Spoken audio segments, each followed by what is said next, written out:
சிவாய நம. திருச்சிற்றம்பலம். நேற்று நம்ம ஊன நடனம் பார்த்தோம். அது யாருக்காகன்னு பார்த்தோம்? பெத்தான் மக்களுக்காக அப்படின்னு பார்த்தோம். இன்றைக்கி நம்ம ஞான நடனம். இது யாருக்காக? முத்தான் மக்களுக்காக. அப்போ முத்தான்மானா யார்? முக்தி பெறும் நிலையில் இருக்கக்கூடிய ஆன்மா. இப்போ ஞான நடனம் பாடலுக்குள் செல்வோம்.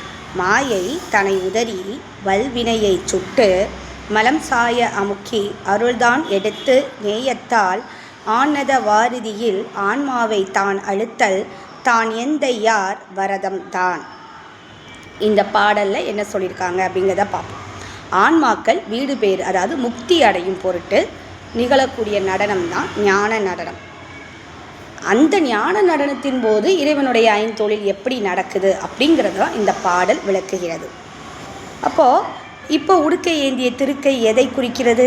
மாயா மலத்தை நீக்குகிறது. அதான் மாயை தனை உதறி. அப்புறம் அவருடைய நெருப்பு ஏந்திய திருக்கை என்ன செய்கிறது? கண்ம மலத்தை சுடுதலாகிய தொழில்களை செய்கிறது.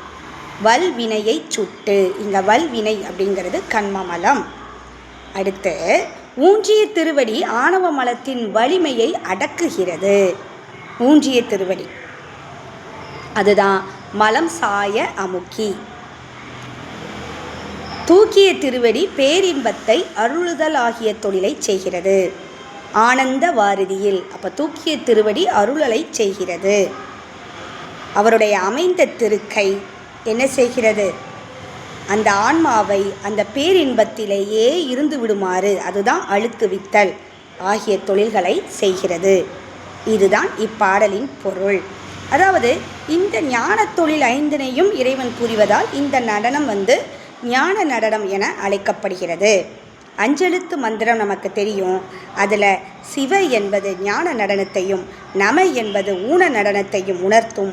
இடையில் இருக்கக்கூடிய ய என்னும் உயிர் அவ்விரு கூத்தின் பயனையும் நுகரும். அப்படி தானே? சிவய நம அப்படி தானே? அப்போது இந்த சிவங்கிறது ஞான நடனத்தையும், லாஸ்டாக இருக்கிற நமங்கிறது ஊன நடனத்தையும் குறிக்கிறது. அப்போ ஊடையில் இருக்கிற உயிர் என்ன பண்ணுது?